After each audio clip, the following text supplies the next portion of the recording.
نحمده ونصلي على رسوله الكريم بسم اللہ الرحمن الرحیم۔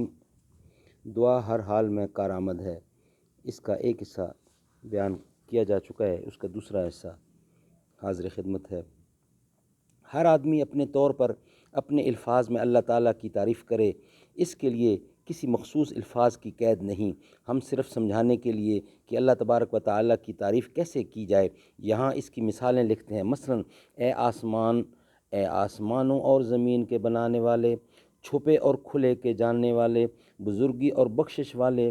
اے اللہ میں دل سے گواہی دیتا ہوں کہ تیرے سوا کوئی معبود نہیں، بس تو ہی ایک معبود ہے، تیرا شریک کوئی نہیں، بادشاہی صرف تیری ہی ہے، تمام تعریفیں صرف تیرے لیے ہی ہیں اور تو ہر بات پر قادر ہے۔ اے اللہ تو ہی بادشاہ ہے، تو ہی یکتا ہے، تیری مثال کوئی نہیں، تیری ذات کے سوا جو چیز بھی ہے سب نیست و نابود ہونے والی ہے۔ اے آسمان و زمین کے مالک، اے ایسی عزت والے جس کے حاصل ہونے کا وہم و گمان بھی کسی کو نہیں ہو سکتا،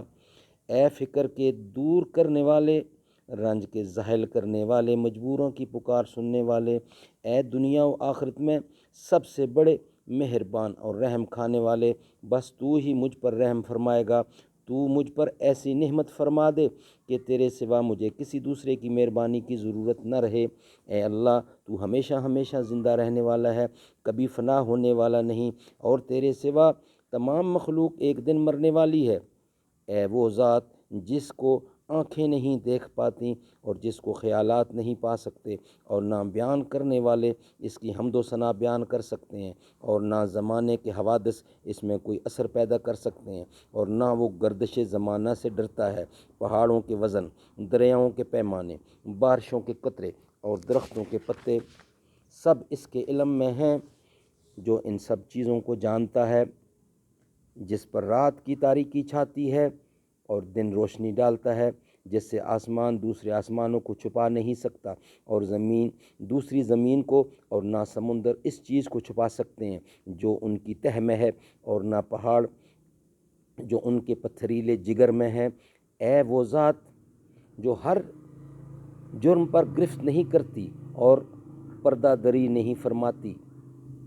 اے بڑے معاف کرنے والے، سب سے بہتر درگزر کرنے والے، اے بڑی مغفرت فرمانے والے، اے رحمت کرنے کے لیے دونوں ہاتھوں کو پھیلانے والے، اے ہر سرگوشی کو جاننے والے، اے ہر شکایت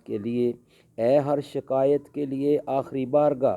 اے بڑے درگزر فرمانے والے، اے بڑے احسان فرمانے والے، ان نعمتوں کے استحقاق کے بغیر اپنی طرف سے نعمت فرمانے والے، اے ہمارے پروردگار، اے ہمارے سردار، اے ہمارے مالک، اور اے ہماری خواہش کا آخری مقصود، ہمارے دلوں میں اپنا یقین نصیب فرما، غیر سے نہ ہونے اور آپ سے سب کچھ ہونے کا یقین ہمارے دلوں میں پیوست فرما دیجئے۔ ایسا یقین فرما دیجئے،